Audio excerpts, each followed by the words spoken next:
story of Brooklyn partly came from my own experience of going to America and of living there thinking I would like to be back in Ireland sometimes. And sometimes I would be fine, I'd be having a great time. I was in Texas. I was having a great time in Texas, but then I would think of home. So when I came back to Ireland at the end of that year, I started work on the book.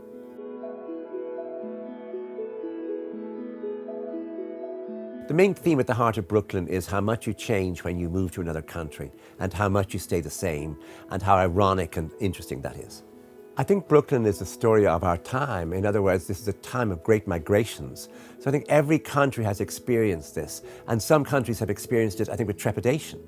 And I wonder if we could all, in countries like England or Ireland, if we could see it from the point of view of the person coming, rather than from our own point of view, or from both points of view.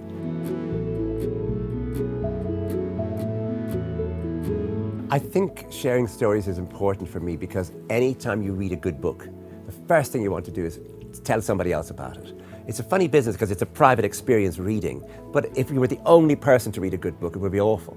So the idea of just telling other people or just making it possible for other people to read the same books as you're enjoying.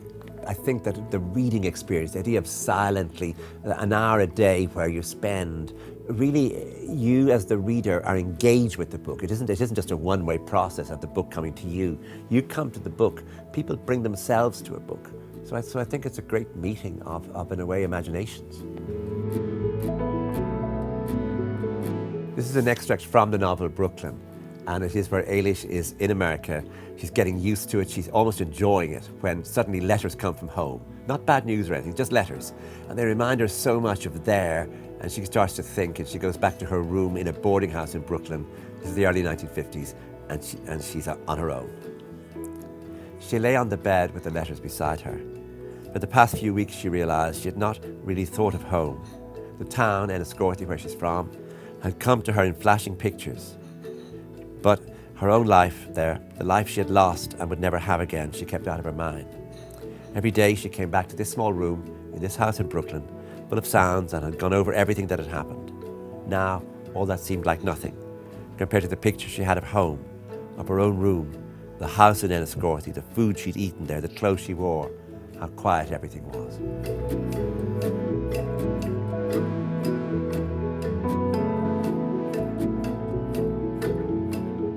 I think the reason I wrote Long Island was that I just had an idea for something dramatic that would happen 25 years later, and I worked on that. So it's not a sequel in that it doesn't follow directly from the previous book, but it is a sequel in that it takes the same characters and just brings them forward in time about a quarter of a century.